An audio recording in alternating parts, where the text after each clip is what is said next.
예, 강원대학교 신방과에 재직하고 있는 정윤식 교수입니다. 황우섭 대표님을 만나서 유튜브가 이게 좀 굉장히 영향이 크지 않나 뭐 이런 얘기를 했더니만 저보고 발표를 하라 그래가지고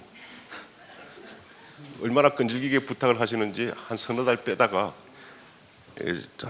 제가 한 두세 달 정도 이제 주로 국내의 문헌들을 가지고 쭉 정리를 해보니까 제가 생각했던 것보다도 훨씬 더 좀 심각하다는 그런 생각이 들었고, 국내외 자료들을 제가 좀 집대성해서 뭐 발표 내용도 중요하지만 여러분들한테 좀 알릴 생각이 있어서 여러 가지 좀 자료를 좀 집대성했다, 그런 말씀을 드리고, 그다음에 두 번째는 대안 제시는 좀 부족했고요. 뭐 건강 진단 정도 한 거 아닌가. 건강 진단하고 나면 이제 구체적인 처방이 나와야 되는데 처방까지는 제 역량으로도 좀 부족해서 기본 가이드라인, 원칙 뭐 이런 정도는 좀 제시하려고 노력을 했습니다. 그다음에 세 번째는 이게 이제 축구로 비교하면은 여태까지 우리가 이제 국내 게임이나 아시안 게임 차원이었다면 이거 월드컵 수준이다. 그야말로 이제 글로벌라이제이션 이런 것들이 한국 사회가 짊어져야 될 굉장히 큰 새로운 패턴이 왔다. 고스톱이 아니라 이제 포카판으로 판이 완전히 바뀌었다. 철기 시대로 전환됐는데 아직도 우리가 지금 석기 시대 문법으로 우리 사회를 보고 있지 않는가. 그래서 뭔가 새로운 패러다임이라 할까, 정책 대응 방향이 필요하다는 생각이 좀 들었고요. 그 다음에 네 번째는 이게 4차 산업혁명과 상당히 밀접한 관련을 갖고 있다. 왜냐하면 첫째는 그 글로벌 OTT를 추진하는 추진 세력들이 4차 산업혁명에서도 주도 세력입니다. 구글, 페이스북, 애플, 아마존, OTT에도 주도 세력이고 4차 산업혁명도 이 친구들이 주도하기 때문에 상당히 관련성이 높다. 그 말씀을 드리고, 제가 이제 4차 산업혁명은 한 2년 정도 연구를 해봤습니다. 근데 이게 간단합니다. 쉽게 얘기하면 디지털 정보통신, 디지털 혁명이 이제 그야말로 막바지에 왔습니다. 더 이상 정보통신 산업 가지고는 경제적 성장책이 좀 마련하기가 좀 어렵습니다. 80년대 이제 보수 정권들이 등장시켜서 한 40년 정도 정보통신 혁명을 가지고 이제 세계를 주도해 왔는데 이게 거의 이제 산업적 효과가 떨어졌습니다. 그래서 산업 정보통신 디지털 기술을 이용해서 이게 원체 발달되어 있으니까 이걸 가지고 제조업적으로 혁명을 일으켰다는 게 4차 산업혁명입니다. 4차 산업혁명은 제조업 혁명입니다. 근데 쉽게 얘기하면 이제 정보통신이 축구로 얘기하면 이강인 역할을 하는 거죠. 볼 백업을 잘해서 제조업 쪽에서 뭔가 승부를 보겠다는 게 이제 선진국의 전략인데, 그 전략에는 두 가지 전략이 있습니다. 독일식, 중국, 일본식의 인공지능 전략이 있습니다. 독일은 저출산 문제가 있습니다. 독일이 제조업이 상당히 강한데 이 출산율이 없기 때문에 인건비가 굉장히 비쌉니다. 그래서 이걸 인공지능으로 대체하겠다. 그래서 제조업의 경쟁력을 계속 유지하겠다는 게 독일의 전략이고, 미국은 뭐가 문제인가 하면 정보통신이나 구글, 페이스북, 아마존 같은 IT 쪽은 굉장히 강한데 제조업이 굉장히 약합니다. 그래서 이 친구들은 뭐냐면 이 정보통신 기술을 통해서 제조업 쪽으로 가겠다는 겁니다. 어떻게 가느냐 하면 대표적으로 이제 구글이 무인 자동차를, 방금 말씀하신 대로 자율주행 자동차를 구글이 제패할 것으로 예상하고 있습니다. 그런데 구글은 자동차 산업이 아무것도 없어요. 근데 어떻게 하면 이제 경신과도에 내가 이제 무인 자동차로 끌고 가면 이 빅데이터나 이런 걸 가지고 앞차하고 뒷차 간의 거리를 다 이제 구글 지도 같은 거로 공급을 해줍니다. 그러면 자동차 바퀴나 이런 거는 대만, 한국, 독일 같은 데서 엔진 같은 거 사서 조립하면 되는 겁니다. 쉽게 얘기하면 요새 우리나라 백화점들이 OEM 방식으로 물건 만드는 것 같습니다. 그러니까 유통망을 통해서 제조업으로 가겠다는 게 미국의 전략입니다. 근데 기본적으로 인공지능은 이제 독일이나 미국이나 학생들로 얘기하면 필수 과목입니다. 인공지능은 기본이고 지식심으로 말하면 영어시험 같은 것이고, 나머지 전략이 다른 게 이제 독일은 인공지능 쪽이고 이쪽은 플랫폼을 통해서 제조업으로 가겠다. 이게 크게 이제 두 가지 패턴인데, 우리나라 4차 산업혁명에 있는 삼성전자 같은 경우는 이제 인공지능 쪽은 상당히 강합니다. 이재용 씨가 보니까 1년에 한 60개 정도 미국의 세계 중요한 인공지능 회사를 계속 M&A 하고 있습니다. 우리는 알게 모르게 독일, 일본식 전략을 하고 있는 거죠. 문제는 이제 소프트웨어 쪽에서 완전히 이제 구멍이 생기고 있다. 이게 미국이 너무나 압도적이다. 그런 존재를 말씀드리고, 마지막으로 이제 제가 이제 좀 그래도 안심을 했던 게 유럽이 작년 연말에 29개 국가, EU 국가들이 모여서 이대로 미국한테 OTT를 뺏겨서는 안 되겠다. 그래서 공동 대처를 하기 시작했습니다. 작년 연말에.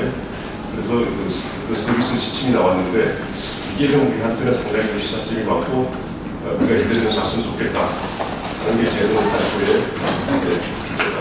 그래서 OTT가 중요한 건 뭐냐면 이제 미디어 산업만의 구멍이 아니라 제가 볼 때는 다음 단계는 컨버스다.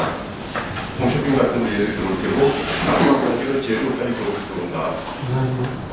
그 다음에 지금 이제 하웨이나 세계적으로 진행되고 있는 미국 중 무역 문제, 그런 식으로 하드웨어 전쟁이 나온다면 그쪽에서 서비스 전쟁이 벌어지면서 커머스 제조 쪽으로 가는 미국의 글로벌 전략의 전초전이 OTT다. 그래서 OTT가 이게 뭐냐면 앞으로 4차 산업혁명에 있어서 천변경찰이다. 쉽게 여기서 끊겨버리면 나머지 다수는 굉장히 어려울 것이다. 그래서 우리가 굉장히 중요한 것입니다. 그런 전제를 가지고 제가 말씀을 드리겠습니다. 시간은 좀 제한되어 있기 때문에 보고서를 보면서 조금 많은 속도로 말씀을 드리겠습니다. 11페이지를 보겠습니다. 저도 좀 깜짝 놀란 게 OTT의 파급 효과가 미국 자체에서 굉장히 큽니다. 한국보다도 미국 내에서 이미 케이블 TV하고 위성방송이 OTT 때문에 다 무너지고 있다. 그래서 여기 자료를 좀 말씀드리면 크게 이제 OTT는 두 가지 형태가 있습니다. 넷플릭스 형태는 컨텐츠 제작 회사입니다. 그러니까 컨텐츠로 들어오는 방식이 있고 유튜브가 방식은 뭐냐면 동영상 공유 플랫폼이라고 합니다. 유럽에서 VSP라고 이름을 지었는데 그러니까 컨텐츠로 들어오는 방법이 있고 유튜브는 제작을 하고 있지 않죠. 우리가 전부 다 프로그램을 올리면 판만 보여주고 있는 플랫폼 전략. 그러니까 유튜브는 플랫폼 전략이고 구글에서 하는 거고요. 그다음에 넷플릭스와 같은 컨텐츠 전략 두 가지가 있다 이렇게 말씀드릴 수가 있습니다. 근데 유튜브가 가져가는 거는 이제 광고를 가져가는 거예요. 광고를 가져가고 그다음에 넷플릭스하고 아마존 이 아마존 비디오 프라임이라는 아마존 프라임 비디오라는 게 있는데 얘들이 가져가는 거는 유료 방송의 가입자를 다쪽으로 뺏어갑니다. 그러니까 비디오 사업이 이제 두 가지인데 광고 수입하고 가입자 수입인데 넷플릭스는 가입자 수입을 뺏어가고 있고 유튜브하고 페이스북은 광고를 가져가고 있다. 그러니까 이 스타트레이드들이 갑자기 등장함으로써 미디어 시장이 촉발되고 있다. 하나는 광고 가져가고 있고 저는 가입자를 뺏어가기 때문에 미국부터 지금 난리가 났습니다. 왜냐하면 미국에서 가장 큰 문제가 되는 게 뭐냐면 OTT가 가격이 너무 쌉니다. 10불밖에 안 되는데 케이블하고 이상은 80불, 90불 되니까 전부 가입자는 지금 전부 다 이쪽으로 가고 있습니다. 잘하게 해볼까요? 일단 저는 이제 문제가 발생하는 문제는 미국 자신에서 발생합니다. 또 사람들이 그래서 많으세요. 전통 미디어인 지상 방송, 뉴미디어 방송이 거의 붕괴되고 있다는 말씀드리고요. 그래서 코드 커팅 현상을 하면서 가입자들이 많이 이용하고 있다. 그런데 문제는 뭐냐면 얘들이 점점 더 글로벌 전략을 내세우기 위해서 계속 M&A를 해서 대응하고 있다. 그래서 디즈니가 뭐 폭스를 사다든지 AT&T나 대사가 대부분을 사다든지 해서 그 자체가 이미 대형 기업인데 계속 몸을 이기를 하고 있다. 그 다음에 이제 해외 시장으로 진출하고 있다는 것. 그 다음 12페이지를 말씀드리겠습니다. 구글, 페이스북, 아마존, 애플, 그 다음에 넷플릭스, 얘들은 모두 다 미국 실리콘밸리에 있는 세계적인 기업들이다. 이 OTT에 들어오지 않더라도 다른 분야에서 이미 앞서서 미국에서 매출의 원투쓰리가 옵니다. 원투쓰리고 대형 업자인데 얘들이 이제 OTT에 들어오니까 자본력하고 인재, 기술 무너질 염려가 전혀 없는 모든 걸 다 가지고 있는 올마이티한 그런 기업들이다. 여러분 알다시피 얘들은 OTT뿐만 아니라 다른 분야에서도 세계적인 원투스포 기업들이다. 얘들이 방송시장에 들어왔으니 과연 우리가 감당할 수 있겠는가? 그 상식적으로 그렇게 말씀드릴 수가 있습니다. 그다음 13페이지. 그래서 이제 넷플릭스가 보니까 이제 그야말로 VOD 쪽에 컨텐츠 쪽에 세계적인 강자입니다. 세계적인 강자고 190개 정도를 진출하고 있습니다. 여러분 알다시피 이제 중국은 넷플릭스하고 유튜브를 지금 막고 있죠. 아예 못 들어오게 하고 있고요. 그 다음에 구글은 알다시피 이제 유튜브를 가지고 하고 있고요. 그 다음에 아마존 프라임 비디오인데 이게 이제 저는 한국에서는 잘 알려져 있지 않는데 제가 조사를 하다 보니까 영국에서 상당히 좀 압도적인 또 위치를 차지하고 있습니다. 그 다음에 애플이 이제 작년 연말에 OTT를 하겠다. 근데 제가 요새 이제 신문을 보니까 삼성이 그 핸드폰의 24%를 차지하고 있습니다. 세계에. 그다음에 하웨이하고 애플이 좀 비슷한 것 같아요. 13%, 14% 정도.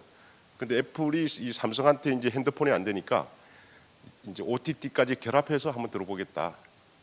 그 쉽게 얘기해서 하드웨어, 소프트웨어를 합쳐서 약점을 좀 보완하겠다는 게 이제 애플의 전략이고 작년 연말에 본격적으로 선언을 했습니다. 근데 애플은 이제 세계 최고의 주가를 가지고 있습니다. 그 주가 총액이 제일 많은 세계 최대 기업입니다. 그다음에 이제 전통 미디어는 이제 후루라고 있는데 우리 지금 한국의 푸크하고 비슷한 이 지상파들이 이제 뭉쳐 있는 그런 회사입니다. 그다음에 이제 15페이지에 보면 여러 가지 이제 컨텐츠 회사들이 OTT로 들어가고 있는데 뭐 얘들은 내가 볼 때는 뭐 별 볼 일이 없는 그리고 구글, 페이스북, 아마존, 애플이 이제 주도하고 있다. 근데 문제는 이제 인수합병들이 일어나고 있습니다. 대형 회사들만 해도 위협적인데 얘들 사이에 서로 간에 이제 M&A를 하고 있다. 그래서 그 대표적인 사례를 보면 16페이지에 AT&T는 한국으로 얘기하면 이제 KT와 같은 회사죠. 가장 큰 통신 회사인데 미국의 가장 큰 컨텐츠 회사인 타임워너하고 합병을 했습니다. 타임워너는 CNN도 가지고 있고요, 타임지도 가지고 있고 HBO라는 영화사도 가지고 있고 미국의 최대 컨텐츠 회사인데 이제 네트워크하고 이제 컨텐츠가 합쳐져서 이제 세계로 한번 나가겠다는 게 전략이고, 그다음에 디즈니라고 여러분 알다시피 세계 최고의 컨텐츠 회사인데 루퍼트 머독이라는 세계 최대의 그 미디어 재벌이 갖고 있는 폭스라는 회사를 또 합병을 했습니다. 그래서 얘들도 OTT로 해서 세계적으로 들어오겠다 하는 게 이제 최근에 미국의 소식인데요. 아무래도 이제 디즈니가 가장 넷플릭스에 대응할 만한 2위 사업자가 되지 않겠냐 하는 게 이제 전문가들의 예상인데, 디즈니가 왜 장점을 갖고 있냐면 이제 컨텐츠가 많고, 그 다음에 이제 후루라고 이제 미국의 OTT가 있는데 디즈니가 폭스를 사면 폭스가 이제 후루 지분하고 디즈니가 갖고 있는 지분하고 합치면 사실상 60% 지분을 가지고 있기 때문에 후루를 사실상 장악하게 됩니다. 그래서 아마 디즈니가 넷플릭스에 대응하지 않겠나 이제 그렇게 보고 있습니다. 그 다음에 17페이지에 보면 그래서 OTT 시장 판도를 예측해 보면 넷플릭스가 현재 상태는 독주를 하고 있고 2위가 아마존 프라임인데 디즈니가 2위로 등극하지 않겠나 막 그렇게 좀 예측하고 있는 것 같습니다. 그다음 유럽의 OTT 문제를 말씀드리겠습니다. 여러분 알다시피 이제 EU는 방송 시장도 통합을 하고 있습니다. 29개 EU 가입 국가가 내가 알고 있는 29개 국가인데 방송 정책도 모든 기준을 똑같이 정하고 있습니다. 그래서 국경 없는 TV 계획이라 그래서 영국 프로그램을 미국에서 받아볼 수 있고 서로 간에 이제 방송 시장도 통합을 하고 있는데 2018년에 EU 시청각 서비스 지침이라는 게 있는데 이거를 개정을 했습니다. 개정 목적은 뭐냐면 넷플릭스를 우리가 이제 주문형 비디오 플랫폼이라고 합니다. 주문형 비디오 플랫폼하고 동영상 공유 플랫폼, 즉 유튜브를 좀 견제를 해야 되겠다. 그동안에 이제 유럽도 유튜브하고 주문형 비디오는 VOD라든지 OTT는 인터넷 방송이기 때문에 거의 규제를 하지 않았습니다. 근데 원체 이게 경제적인 문화적인 파급 효과가 크니까 이제 본격적으로 29개 국가들이 이제 힘을 합친 거죠. 그래서 지금 한국에서 번역돼 왔는데 제가 번역본을 다 보지는 못했습니다만은 이제 기본적으로 이 방송 차원에서 견제를 하겠다 하는 거고요. 그다음에 두 번째 재밌는 게 뭐냐면 커타제를 뒀습니다. 경제적으로 의무 부과를 하는데 뭐냐면 넷플릭스가 만약에 한국에 들어오면 유럽 시장에 들어오면 유럽 컨텐츠를 30% 제작을 하라는 겁니다. 그래서 영국 BBC하고도 작년에 넷플릭스가 8편을 제작을 했습니다. 그래서 들어오기는 것을 허용하긴 하는데 돈을 쓰라. 쉽게 얘기하면 춘천에 이마트가 들어오는데 30%는 춘천 물건을 사라 이런 얘기입니다. 그런 식으로 이제 보호 조치를 취하는 거죠. 커타제는 우리나라도 취해야 된다고 저는 생각하고 있고요. 그 다음 페이지에 보면은 역시 이제 청소년 보호, 그래서 내용 규제를 상당히 강화하고 있습니다. 내용 규제를 청소년 보호라는 차원에서 내용 규제를 강화하고 있다는 얘기는 음란물을 규제하겠다는 겁니다. 쉽게 얘기하면 프로그램을 규제해서 시청률을 떨어뜨리겠다는 그런 간접 합법으로 해석할 수도 있습니다. 그럼 프로그램이 상당히 이제 위축될 수밖에 없는 그런 게 있고요. 그래서 핵심 내용을 말씀드리면 넷플릭스 주문형 비디오 서비스에 대해서도 의무를 강화하고 있고 유튜브에 대해서도 상당히 의무를 상당히 강화하고 있습니다.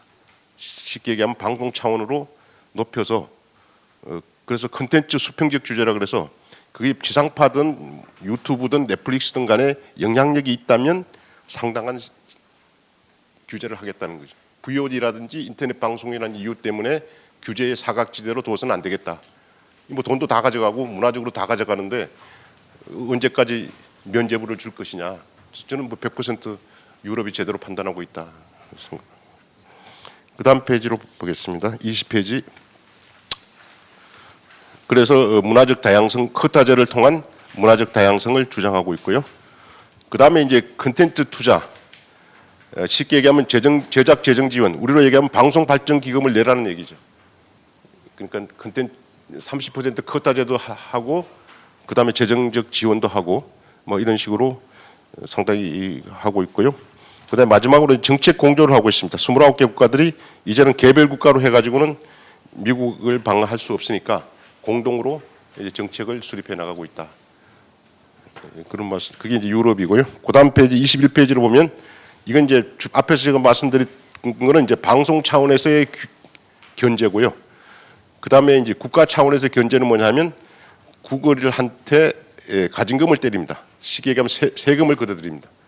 그래서 구글이 이제 두 차례 EU로부터 크게 반독점법 위반으로 벌금을 낸 적이 있고요. 벌금도 상당합니다. 뭐 5조 6천억, 뭐 3조 950억, 소위 말해서 공정거래위원회 차원에서 가진금을 때리고 있고요.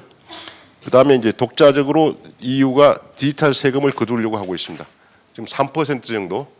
지금 이제 구글이 세금 같은 걸 거의 안 내고 있는데, 그래서 지금 매출액이 안 잡힙니다. 싱가포르인가 아마 어디서 아마 쏘는 것 같은데 이게 서버가 있어서 매출액이 안 잡혀요.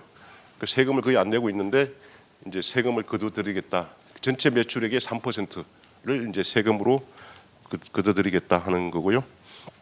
그다음 이제 개별 국가적으로 영국은 이미 2% 정도 세금을 부과하고 있고 프랑스도 세금을 때리고 있는데 오늘인가 어제 신문을 보니까 한국에서도 넷플릭스에 대해서 부가가치세로 10% 세금을 뭐 부과하는 걸로 그렇게 나와 있습니다. 그리고 미국 내에서도 이제 그 보니까 누굽니까 대통령이 지금 미국 내에서도 구글, 페이스북, 아마존, 애플에 대해서 국민 업체들의 반발이 굉장히 심한 것 같아요. 그래서 미국 내에서도 상당히 이제 트럼프가 규제하려고 그러고 있고 유럽에서도 규제가 들어가고 있기 때문에 한국에서도 지금쯤 규제가 들어가야 된다. 세금 정책이라든지 이런 게 강력하게 들어갈 필요성이 타이밍은 지금이 굉장히 좋다.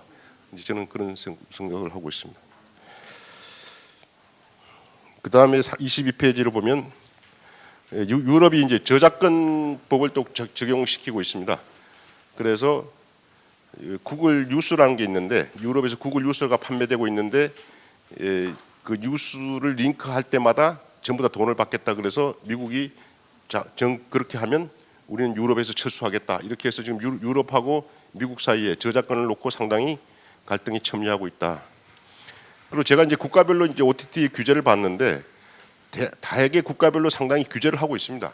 규제를 하고 있는데 웬일인지 일본하고 한국이 규제가 제일 약해요.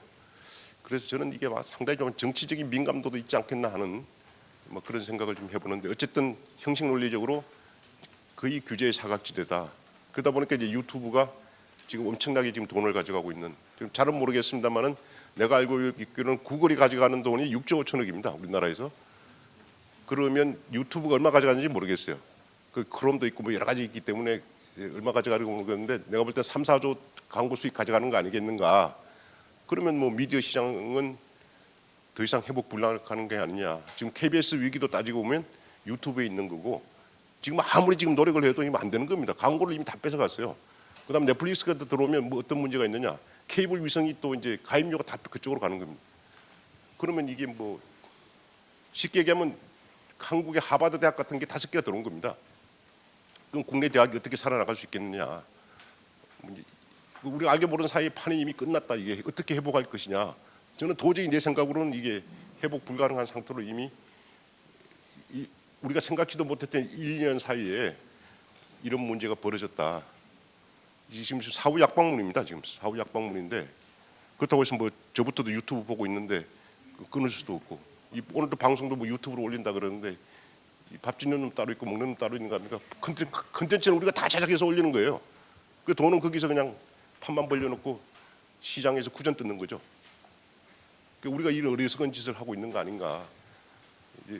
유튜브 자체가 갖고 있는 강점을 부정하는 게 아니라 이것이 갖고 있는 경제적인 현실, 그다음에 방송 제작자들이나 종사자들의 실업 문제, 이제 이런 문제에 대해서 우리 한국 사회가 너무 고민이 없었다.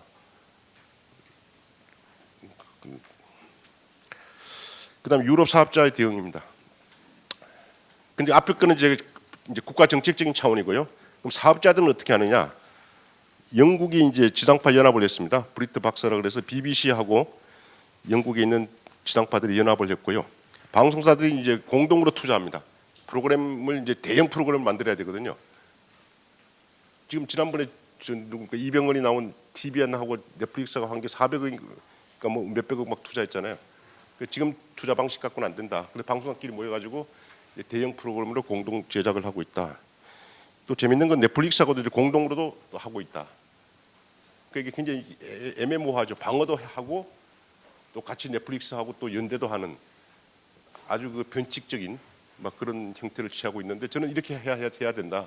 넷플릭스가 갖고 있는 또 글로벌 매체로의 장점은 우리가 올라타고 또 공동 방어도 하고 뭐 좀 이게 아주 복잡한 그런 현실주의 노선을 취할 수밖에 없지 않는가.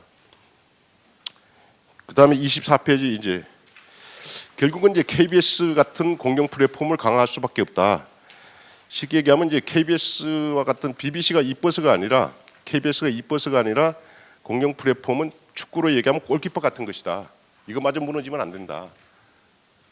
그런 측면을 우리가 이해를 해야 된다. 그래서 영국은 이미 BBC를 8개 채널로 늘려줬습니다. 그래서 원래 2개 채널이었는데 8개로 늘려주고, 그다음에 여러 가지 이제 이점을 줬고요. 그다음에 BBC는 넷플릭스와 작년에 8편을 공동 제작을 했고요. 노동당이 이제 공약인데 자기네들이 집권하면 디지털로 세금을 3% 거두는데 그 돈을 다 BBC를 지원하겠다. 그래서 그 미디어 시장이 다 붕괴되더라도 이 골키퍼만은 좀 보호해줘야 되지 않는가 하는 게 이제 유럽의 전략입니다. 상당히 참 부끄럽죠. BBC가 쪽팔리게 그 돈 받아가지고 쓰는 정도로 초라한 단계까지 온 것 같아요. 그다음 프랑스도 마찬가지입니다. 프랑스도 이제 지상파 대연합을 했고요.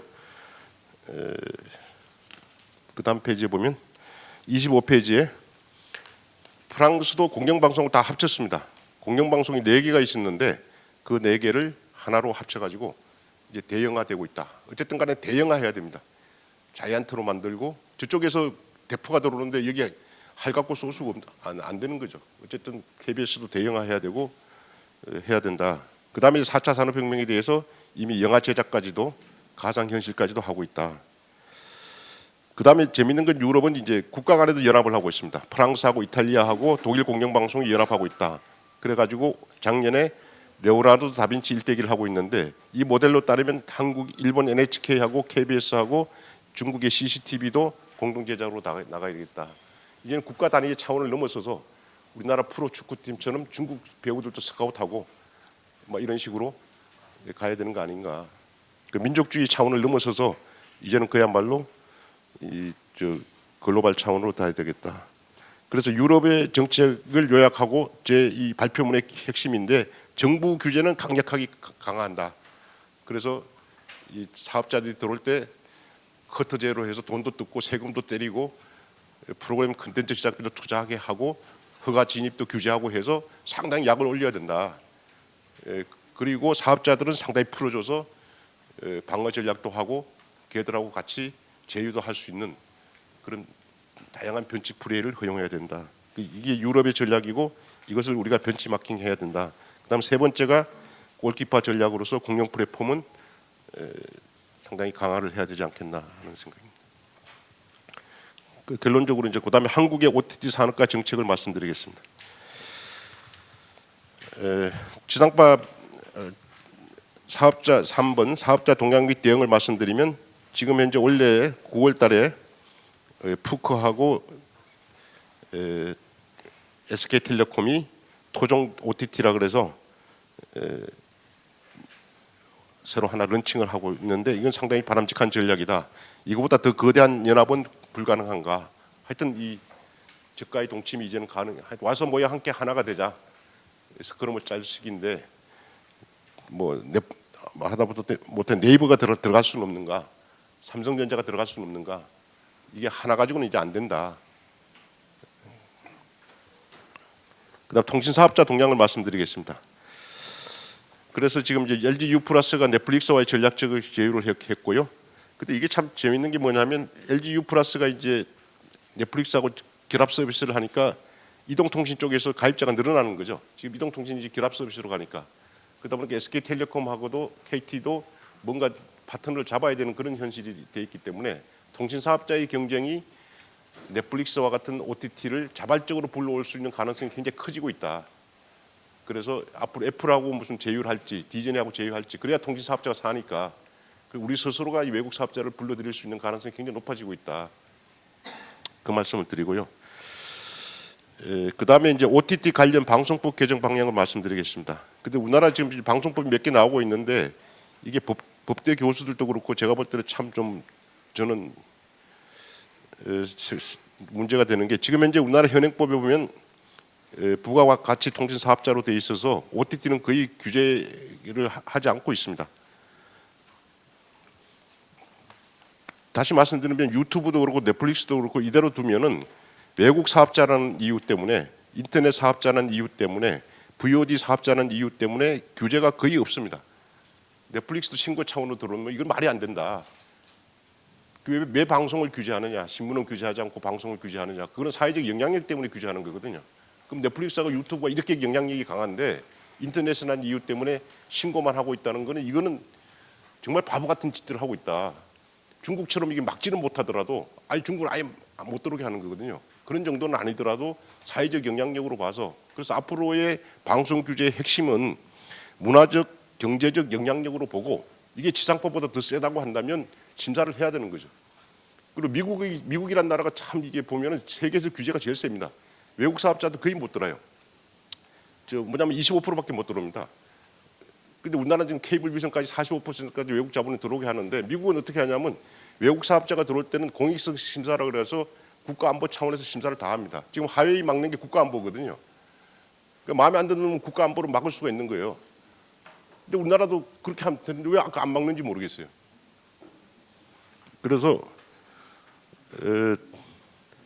지금 미국에 보면 공익성 심사 기준이라는 게 있습니다. 이것도 우리도 적용을 해서 뭐 국가안보 차원, 문화적 차원, 청소년 아동보건 차원 이렇게 해서 미국 다 그렇게 규제를 하고 있는데 우리는 왜 그런 거 안 하냐 이거죠. 지금 케이블 위성도 미국은 25%밖에 안 풀어주고 있습니다. 근데 우리 지금 49%까지 풀어줬어요. 이 말이 안 되는 거죠. 돈가 선상에도 안 되고. 그래서 저는 앞으로의 원칙은 유럽처럼 사실의 규범력이란 표현이 있습니다. 현실 자체가 중요하다는 거죠. 사실 자체가 하나의 법이 돼야 된다. 그래서 사실의 규범력, 그다음에 문화적 다양성, 경제적 침투 이런 기준으로 해서 규제를 해야 된다. 그리고 국가안보, 공익성 심사 이런 여러 가지 기준, 미국이 하고 있는 규제를 우리가 그대로 도입을 해도 충분히 이거는 얘기가 된다. 이런 걸 규제를 해야 또 반사 이익으로 우리가 커터제를 받아낼 수가 있는 건데 처음부터 풀어주면 우리가 받아낼 수 있는 게 아무것도 없죠. 그래서 그게 좀 제 결론이고요. 그래서 29페이지에 보면은 그 새까맣게 대안으로 했습니다. 글로벌 OTT 플랫폼의 국내 시장 진입 시 지분 제한은 어렵더라도 공익성 심사, 뭐 국가 안보라든지 문화적 다양성이라든지 청소년 아동 보호라든지 이런 원칙을 내세울 필요가 있고 프로그램 기준 및 내용 규제를 할 수가 있고 공동 투자나 커트제 등 그다음 방송 발전 기금, 뭐 세금 이런 여러 가지를 해야 된다 그런 말씀드리고 그다음에 미국이 좀 잘하는 게 뭐냐면 방송법이 없습니다. 미국은 법이 없고 그냥 하나 문제가 생기면 이를테면 유튜브는 어떻게 한다 이렇게 하면 규칙으로 만들면 됩니다. 근데 우리는 법으로 만드니까 이게 법이 한번 만들어 놓으면 바꾸기도 어렵고 굉장히 힘들어져요. 그러니까 법으로 만들지 말고 방송위원회 같은 데서 규칙으로 유튜브는 돈 얼마 내야 된다 이렇게 하면 되는 거예요. 근데 그걸 자꾸 인터넷 매체로 규제하고 이러니까 우리가 너무 형식적으로 법 논리적으로 문제를 해결하니까 넷플릭스 같은 것도 신고로 그냥 들어오는 거죠. 그렇게 해서는 안 되고 그냥 넷플릭스로 지정하면 됩니다. 넷플릭스는 언제까지 어떻게 해야 된다 하고 규칙으로 정하면 될 걸 이걸 국회에 통과시키고 하려니까 세월 다 보내고 지금도 법 만들어야 되는데 국회도 안 열리니까 이게 안 되는 거예요. 미국식으로 그냥 잠정 규칙으로 가자는 겁니다. 미국은 그 법이 없습니다. 규칙으로 다 해요. 근데 규칙이 문제가 되면 이제 그 법원에 가서 소송해가지고 법으로 되는 거죠. 그러니까 우리도 그냥 탄력적으로 해야 된다 하는 말씀이죠. 그 법을 만들려니까 뭐 시민단체도 많고 뭐 여당 야당 뭐 이래가지고 굉장히 복잡합니다. 이게 안 됩니다. 그리고 지금도 방송법도 하나도 안 되니까 사실상 면죄부를 주고 있는 거죠. 아무런 방은 안 하니까. 그러지 말고 정부 기관에서 그냥 당장 그냥 유튜브는 어떻게 한다 이렇게 하면 되는 거야. 한 줄 쓰면 되는 겁니다. 그 쉽게 하자는 겁니다. 그것도 틀리면 또 바꾸면 되는 거고 그런 방식으로 하자는 겁니다. 미국이 그렇게 하고 있습니다. 그 다음에 30페이지 이제 결론은 비슷한 건데요. 방송 정책 과제는 뭐냐? 글로벌 OTT 사업자 관련 정책 과제는 앞으로 이 5개, 6개 글로벌 기업들이 들어오고 있는데 이 정부가 이 5개를 다 허용할 것인지 허가 진입을 할 때 어떤 조건을 낼 것인지에 대해서 지금 하나도 지금 돼 있는 게 없다. 지금처럼 인터넷이나 이유 때문에 무방비로 그냥 다 들어오게 할 거냐? 그건 아니다 이거죠.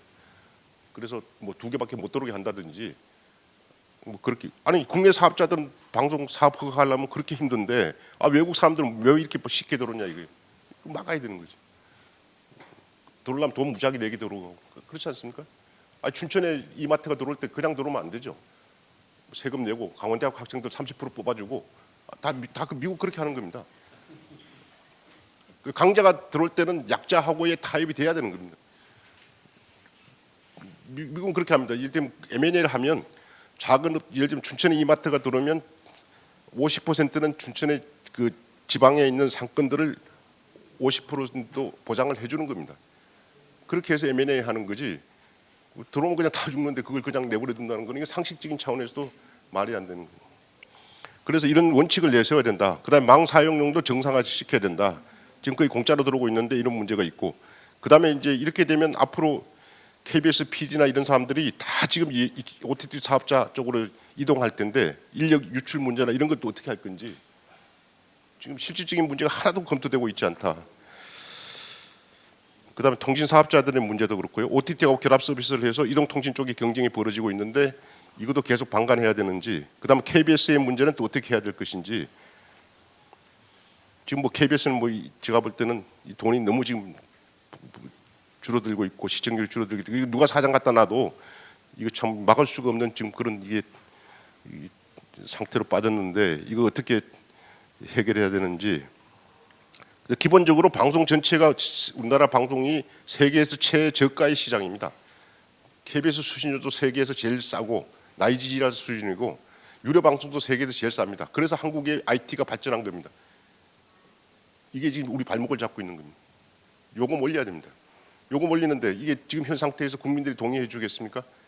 지금 진퇴양난입니다. 이 수가 없어요. 그런데 지금 대형 사업자는 들어오고, 그다음 국내 대기업들이 들어오는 문제, 뭐 이런 여러 가지 문제가 있다. 그래서 하여튼 한국 방송통신 시스템의 재구조화가 필요하고 있다. 월드컵 차원이다. 지금 이대로 가지고는 도저히 지금 방법이 없고, 이게 많이 제가 볼 때는 이게 OTT 분야뿐만 아니고 한국 사회 전체가 갖고 있는 문제가 아니겠는가. 모든 분야가 지금 엄청난 문제들이 있는데 지금 다 방관하고 있고 사소한 막말 싸움만 지금 하고 있는, 지금 제너럴 세먼호가 쳐들어오고 있는데 구한 말에 우리 선비들처럼 개합하냐 위정척사파냐 지금 싸우고 있는 게 우리 현실, 안타까운 현실이고, 그런 거 아니냐. 지금 누구를 위하여 종을 울리고 있는가. 다 애써 외면하고 있는 겁니다. 그래서 저는 이제 이 OTT는 4차 산업혁명의 전초기지고 미국이 지금 그걸 완전히 숨기고 있다. 그 다음 단계는 커머스고, 그 다음 단계는 제조업이고, 그게 지금 그러니까 지금 하드웨어하고 소프트웨어가 있는데, 하드웨어는 지금 트럼프가 중국을 손보면서 하웨이나 이런 쪽으로 지금 국가안보란 차원에서 글로벌을 지금 전개하고 있고, 이쪽은 OTT 쪽으로 해서 소프트웨어 쪽으로 들어오고 있다. 이렇게 되면 미국의 글로벌 전략은 거의 완성 단계로 왔다. 저는 미국이 2, 3년 사이에 상당히 지금 부활하고 있다고 생각합니다. 그러니까 미국이 1996년도부터 IT 쪽에서 망했습니다. IT 버블이라 가지고 꺼져가지고 제가 보기에도 한 15년 정도 미국이 거의 소강 상태였어요. 근데 구글, 페이스북, 아마존, 애플이 OTT로 부강하면서 4차 산업혁명을 내세우면서 저는 완벽하게 부활하고 있다. 거기에 클린턴의 지금 강력한 기술 전쟁까지 결합되면 거의 다시 한번 재도약의 완성 단계가 되지 않는가. 거기에 우리가 지금 편입되어 있어서 상당히 우리나라도 정책을 좀 피하기도 굉장히 어렵습니다. 지금 독일하고 영국, 프랑스 같은 경우는 어느 정도 자율성을 가지고 대처하고 있는데, 우리는 군사적인 거나 정치적으로도 상당히 의존성을 높일 수 있는 상황이기 때문에 저 같은 경우는 자유롭게 발언할 수 있지만 이 정부 차원에서 상당히 좀 이 태클하기가 좀 어려운 상황이 아니겠는가. 그래서 유튜브는 이게 방송 프로그램의 그 침투뿐만 아니고 그 다음 단계 식료품이든 제조업이든 모든 분야의 그 하나의 그 방어선이 무너지고 있는 현상으로 우리가 크게 좀 확대 해석해서 볼 필요가 있다. 특히 한국처럼 미국의 정치 경제적으로 상당히 의존적인 상황 속에서는 그 가능성은 다른 나라보다도 훨씬 더 높은 것이다. 유럽은 그런 대로 대처하고 있지만 지금 일본은 지금 완전히 지금 미국 쪽으로 가고 있는데, 그러니까 한국은 어떤 정책적인 걸 취해야 될 것인가. 그래서 저는 이게 OTT 차원이 아니고 정치 경제학적으로 상당히 고도 외교적인 문제까지 겹쳐져 있는 그런 큰 판으로 좀 해석을 해야 된다. 뭐 그런 말씀 드리고 마치겠습니다.